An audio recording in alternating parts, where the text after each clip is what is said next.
DD किसान, बदलते भारत की शान। डीडी किसान, बदलते भारत की शान।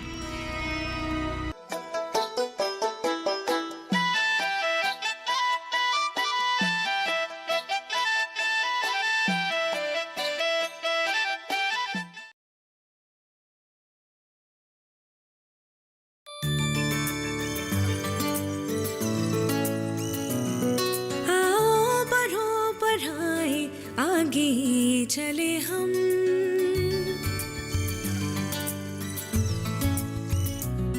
आओ सिखाए ना शिक्षा होगी कम।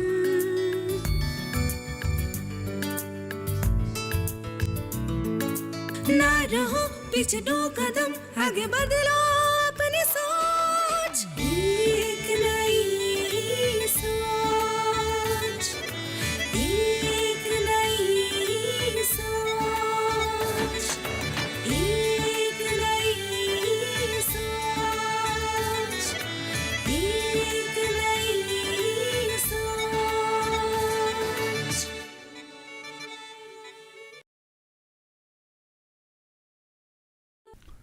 खा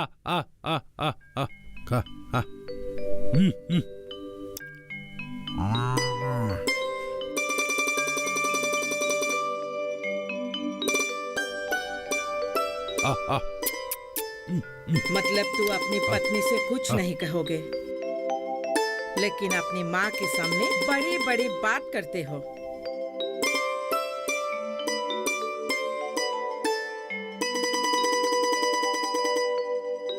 हर बात को इतना खींचना जरूरी है क्या? मैं तो तुम्हें बस कुछ बातें समझाना चाहता हूँ। मुझे समझाने के लिए कोई जरूरत नहीं है, मैं सब समझती हूँ। जो भी समझाना है अपनी बीबी से जाके समझाओ। हमारे मान सम्मान इतने आसानी से नाश करने नहीं दूंगी, कम से कम मेरी जिंदा रहने तक। कैसी मान सम्मान माँ? सुन, तू अपनी पैर में खुद कुल्हाड़ी मत मार। जितना भी उसको दबा के रखोगे तेरे लिए उतना ही आसान है। और सुन, गले में रस्सी लगा के रखना बहुत जरूरी है। मेरा सोच इतना छोटा नहीं है माँ। मतलब तेरी माँ की सोच छोटी है? तेरी बाप के जाने के बाद कितने मुश्किल से तुझे पाल पोस कर बड़ा किया, ये मैं ही जानती हूँ। सिर्फ ये सब बात बताने के लिए ही।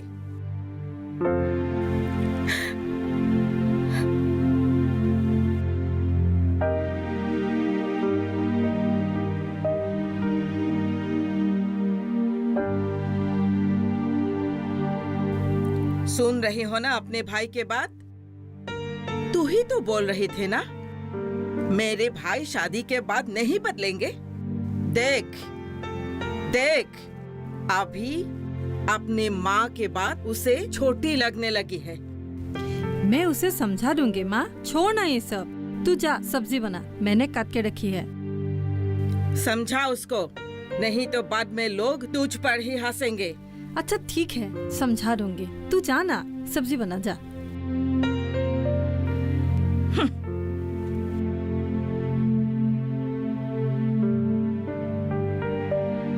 तू मुझे नहीं, माँ को समझाने की कोशिश कर। जिस बात को लेकर हमें गौरव करना चाहिए, उस बात को लेकर हम अशांति कर रहे हैं। पूरे गांव के सामने एक मिसाल कायम करने का मौका हमारे घर को मिले हैं। वो सब ठीक है, तेरे कारण माँ रो रही है, मालूम है तुझे? क्यों तो माँ को रुलाता रहता है? बीवी को खुश करने के लिए तो माँ को रुलाता है। देख, मत भूल, माँ ने कितनी तकलीफ से तुझे बड़ा किया है। तुम लोगों को समझाने से कोई लाभ नहीं है, लेकिन मैं मेरे फैसले पे अटल हूं और मेरा फैसला कभी नहीं बदलेगा। मतलब माँ की आंसू तेरे लिए कोई मायने नहीं रखती? दीदी, मैं माँ को बहुत प्यार करता हूं, लेकिन इसका मतलब ये नहीं है कि मैं माँ की हर गलत बात को मान लूं। दीदी, तुझे याद है जब मुझे आर्मी में नौकरी मिली थी, तब भी माँ ने मुझे जाने नहीं दिया। अपने एक लौते बेटे को वो दूर नहीं भेजना चाहती थी, और माँ की खुशी के लिए मैंने अपने फ्यूचर के बारे में कभी सोचा ही नहीं।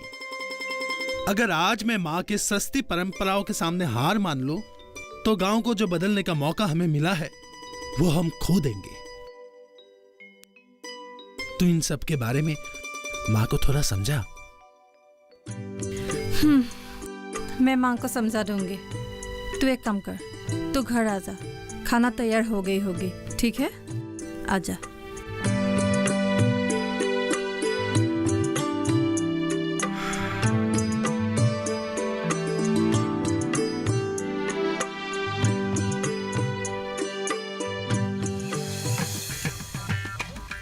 बाबू, तुम कहाँ पेशाब करने जा रहे थे? मैंने तुमको क्या सिखाया था?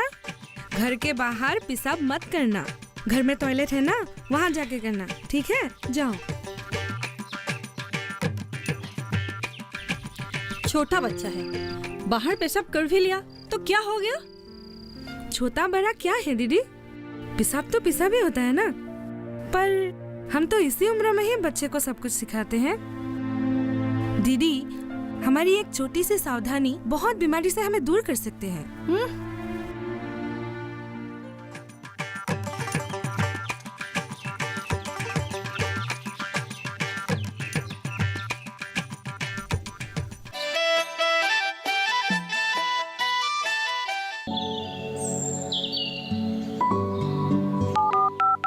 हेलो।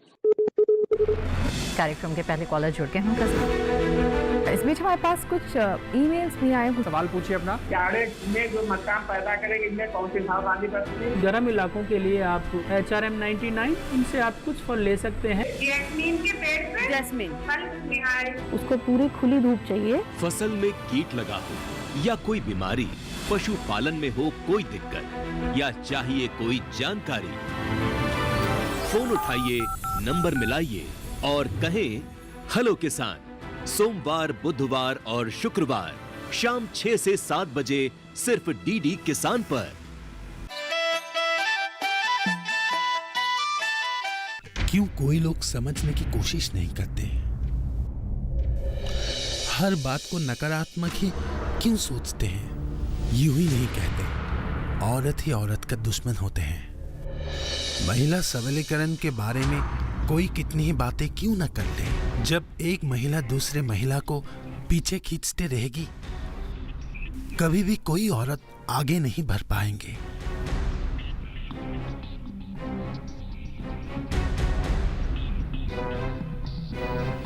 क्यों रंजित, तुम आज नामघर की सभा में क्यों नहीं आया? तेरे आगे क्या झूठ बोलूं? घर के ही परेशानी संभाल नहीं पा रहा हूँ, दूसरों का क्या करेंगे? तेरे बारे में सब कुछ पता चला है। इस बातों को लेकर हम लोग कुछ दोस्त मिलकर बातें भी कर रहे थे। माँ को समझाना ही मुश्किल हो गया है। एक दोस्त के नाते तुम्हें कुछ बोलना चाहता हूँ, बुरा मत मानना। कुछ भी फैसला लेने से पहले एक बार अच्छे से सोच के लेना, क्योंकि आजकल दिन खराब चल रहा है। मतलब तू क्या कहना चाहता है? बुरा मत मानना, सिर्फ मैं ही नहीं, तेरे इस फैसले से हम सब हैरान हैं। मानता हूँ भाभी पढ़ाई में अच्छी है, एमए पढ़ना चाहती है, नजदीकी किसी कॉलेज में एडमिशन करवा दो। तू क्या कहती है? आजकल तो घर बैठे बैठे पढ़ाई कर सकते हैं। हमारे माँ की उम्र के लोग ऐसे सोचते हैं, लेकिन तेरे सोच भी ऐसे हैं। हमारी कमल ने जिस लड़की से प्यार किया था, उसी को भी पढ़ाई के लिए गुवाहाटी भेजी गई थी। एडमिशन से लेके पढ़ाई पूरी खर्च कमल ने उठाई थी। बाद में क्या हुआ तुम्हें तो मालूम ही है। लड़की तो हाथ से गई, कमल भी पूरी तरह से भिखारी बन गई। कितना खर्चा किया था उसने। तुझे पता है, हम में से कितनों का ख्वाब होता है कि गुवाहाटी यूनिवर्सिटी जाके पढ़ाई करें, लेकिन हम में से कुछ ही लोगों का यह सपना पूरा हो पाता है। लेकिन मेरी पत्नी के ऊपर मेरा पूरा विश्वास है। अच्छे से पढ़ाई करके वो जिंदगी में कुछ बनना चाहती है, और मैं ये उनका सपना जरूर पूरा करूंगा। तुम एक दिन पछताओगे। खूबसूरत बीवी है, मुट्ठी में रखना चाहिए। गुवाहाटी में पढ़ाएगी साला।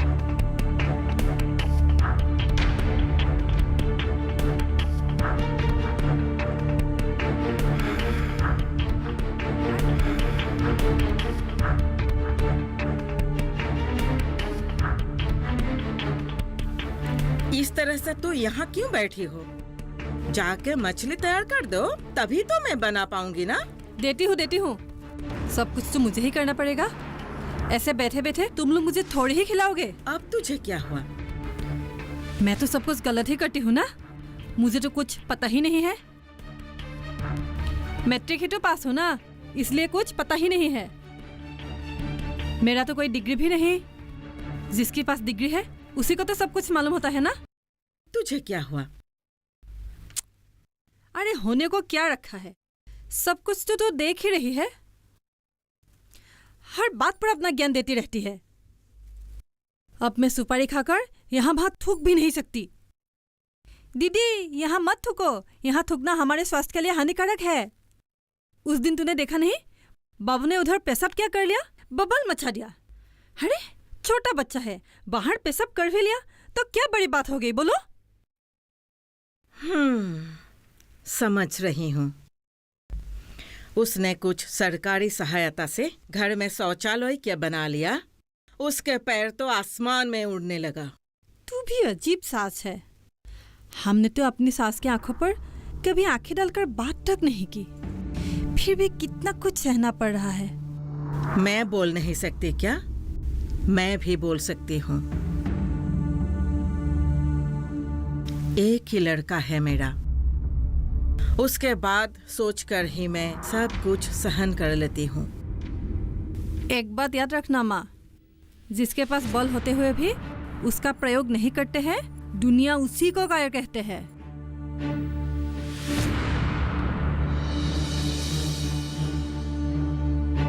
अरे वाह, ये तो बहुत बड़ी खुशखबरी है। सुनकर बहुत अच्छा लगा, लेकिन तुमने मुझे इतने समय खुशखबरी बताया क्यों नहीं? अच्छा ठीक है, मैं आ रही हूँ। हाँ, हम सब लोग आ रहे हैं, मैं और वो भी आ रहे हैं। हाँ ठीक है।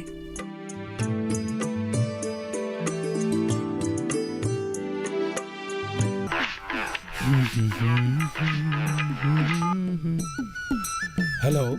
अब कहाँ हो? घर कब आओगे? फार्म में हूँ, जा रहा हूँ। अच्छा सुनो ना, आज घर जल्दी आ सकते हो? पंपी के घर जाना है, उसका रिजल्ट आया है। हाँ, सोशल साइंस में उसको लेटर मिला है। मुझे तो सुन के बहुत अच्छा लगा। देखो ना, टेस्ट में तो सिर्फ 40 मार्क्स मिला था।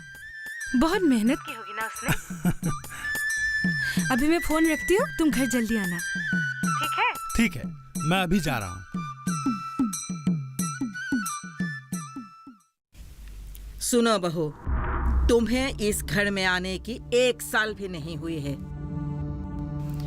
घर की एकमात्र संतान की बहू हो, इसीलिए सभी तुमसे प्यार करते हैं। लेकिन तुम तो हमारे सर पर ही नाचने लगे। अपनी मर्यादा भूलो मत बहू।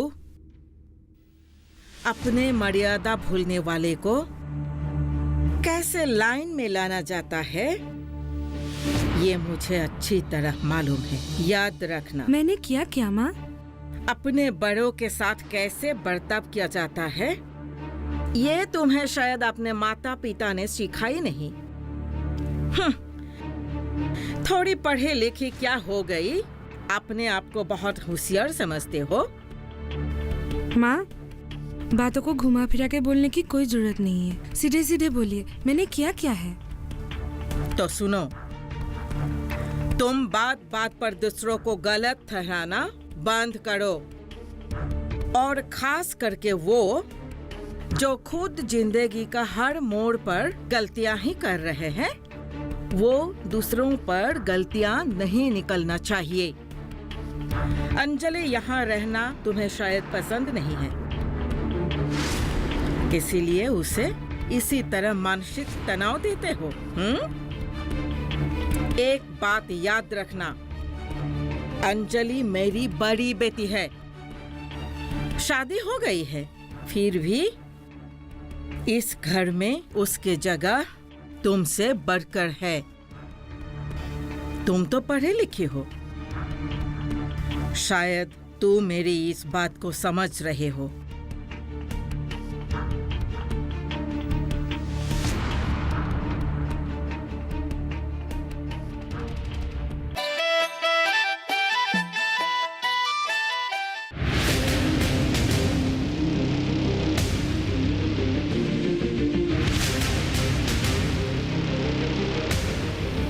जब तपती है धरती, सूरज उगलता है आग, ठंड में जब सर्दी जमा देती सबके हाल, सब छुप जाते अपने अपने घरों में, तब बाहर निकलता सिर्फ एक इंसान, भरने के लिए हम सबका पेट, खून को पसीने की तरह देता बहा, थक जाता, झुलस जाता, हो जाता बीमार, तब उसकी सेहत का ध्यान रखता सिर्फ डीडी किसान।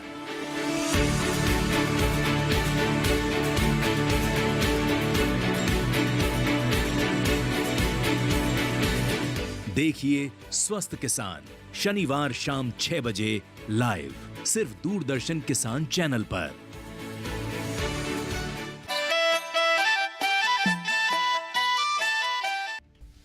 लेकिन आप ऐसा कैसे कर सकते हैं? मैं तो हमेशा के लिए यहाँ नहीं आई हूँ ना।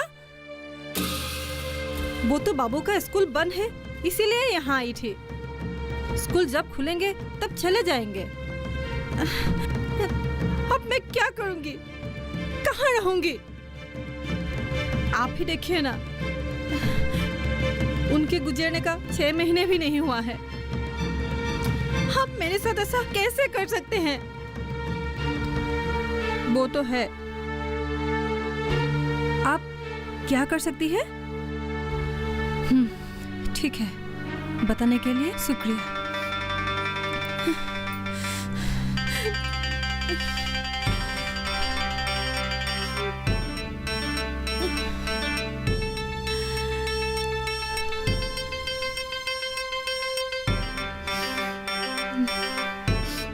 क्यों रो रही हो? माँ, पुराने जमाने में जब पति का मृत्यु होते थे तो अपने पत्नी को भी उनके साथ ही जला देते थे ना। मेरे साथ भी ऐसा ही करना चाहिए था। पति का मृत्यु के बाद एक औरत के जीवन में कुछ भी नहीं रह जाते हैं।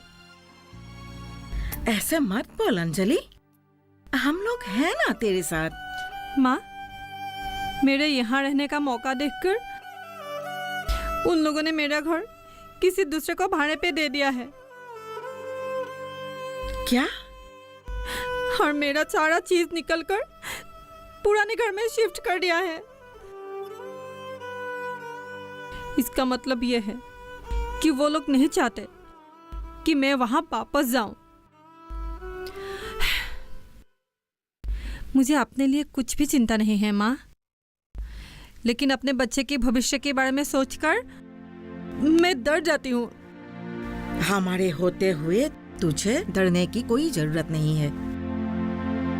बाबू के पढ़ाई का जिम्मेदारी रंजित लेगा। सिर्फ अपनी बीबी के बारे में सोचने से नहीं होगा, अपने भांजे का भी जिम्मेदारी लेनी होगी। बेटी, तुझे वहां वापस जाने की जरूरत नहीं है। तू यहीं पर रहना हमेशा। पर माँ, कुछ परवर नहीं, तू चिंता मत करना। इस घर में तू पूरी इज्जत के साथ रहना जब तक मैं जिंदा हूँ। पंपी, पंपी, पंपी, ये लो मिठाई लाया हूँ। इतना अच्छा रिजल्ट किया है, लो। हमें आप लोगों को खिलानी चाहिए। अरे हमने कब कहा कि तुम लोगों से नहीं खाएंगे? आइए बैठिए ना।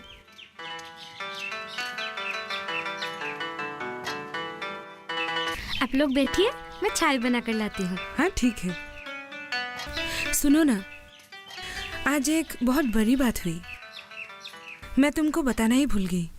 क्या? माँ ने मतलब तुम्हारी माँ ने आज मुझे बहुत भला बुरा कहा। कहने दो, तुम सह लेना। एक संघर्षहीन जिंदगी का वादा मैंने तुमसे कभी नहीं किया था। मैं बस तुमसे यही वादा किया था कि जिंदगी के हर संघर्ष में मैं तुम्हारा साथ रहूंगा। हमारे गांव का औरत इस तरह शादी के बाद हॉस्टल में पढ़ने के लिए नहीं गई थी, वो भी इतनी दूर गुवाहाटी में। तुम एक आदर्श हो हमारे समाज के लिए। एक औरत का जीवन शादी के बाद खत्म नहीं हो जाता है, इस बात का उदाहरण देने जा रही हो तुम। मुझे किसी को भी कुछ दिखाने का नहीं है। मेरा तो एक ही सपना था, पढ़ लिख कर कुछ करूं, जिंदगी में कुछ बनकर दिखाऊं। और तुम्हारी ये सपना मैं पूरा करूंगा। ठीक है। वो अच्छा है, तुम लोग आए हो। हाँ, अरे तुम्हारे बेटी ने इतना अच्छा रिजल्ट किया है, लेकिन तुम में तो कोई खुशी नहीं दिख रहा है। अरे हमें तो लगा था कि हम आके तुम्हें नाचते हुए देखेंगे। रिजल्ट तो अच्छा ही आया है, लेकिन इसका नसीब तो देखो, यहाँ तक पढ़ाया जैसे तैसे करके। इससे आगे हम कैसे पढ़ाएंगे? भैया, आप ये सब क्या कह रहे हैं? ठीक ही तो कह रहा हूँ, यहाँ तक पढ़ाया जैसे तैसे करके। तुम्हें तो उसे बहुत सहायता करके बिना पैसे से पढ़ाया। मुझे तो उसे ट्यूशन देने का भी खासियत नहीं था। अभी कॉलेज में एडमिशन देने का सामर्थ्य नहीं है मुझमें। आपको ये सब सोचने का कोई जरूरत नहीं है भैया। और आपको शायद पता नहीं है, असम सरकार ने आप लोग जैसे हर घर के बच्चे को बिना मूल्य पढ़ने का सुविधा प्रदान कर रहे हैं। क्या सच में? हाँ। तुम लोग यहीं पर गलती कर देते हो, जागरूक नहीं हो बिल्कुल भी। अब सारी चिंता छोड़ दीजिए और पंपी का उम्मीद बढ़ाइए, ताकि अगले साल और अच्छी रिजल्ट आए। और भैया, आप देखिएगा, पंपी पढ़ लिख कर कुछ बनकर घर की सारी जिम्मेदारी अपने सर पर ले लेगी। पंपी, जल्दी से चाय लेके आओ, और सुनो, मेरे लिए भी लाना।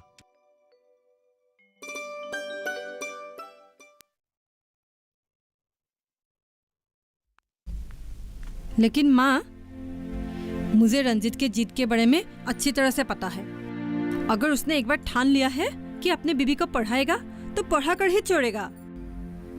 लेकिन उसको पढ़ाने के बाद बाबू को पढ़ाने का समर्थ कर पाएगा क्या? नहीं, मैं ऐसा नहीं होने दे सकती हूँ। बच्चों जैसी बातें मत कर माँ। तू क्या उसके साथ हमेशा झगड़ा करती रहेगी? देख, ऐसा करने से घर में हमेशा अशांति बनी रहेगी। बस अभी मेरे लिए बाबू को अच्छे से बड़ा करना ही सबसे जरूरी है। नहीं माँ, हर काम बल से नहीं होता, कभी कभी छल भी करनी पड़ती है। मतलब? तो तू क्या करोगे? माँ, जहाँ तक मुझे मालूम है, उनका एडमिशन अगले हफ्ते को ही है ना? अब वो घर में भी नहीं है। अगर हम उनके एडमिशन के सारे डॉक्यूमेंट्स कहीं छुपा दे तो उसका एडमिशन नहीं हो पाएगा। तो हमें कैसे पता चलेगा उसकी फाइल कहाँ है? मुझे पता है ना। अरे एक दिन हम गए थे ना चुपके से उनके रूम में, अरे गहने देखने, तभी मैंने देख लिया था। यही ठीक रहेगा।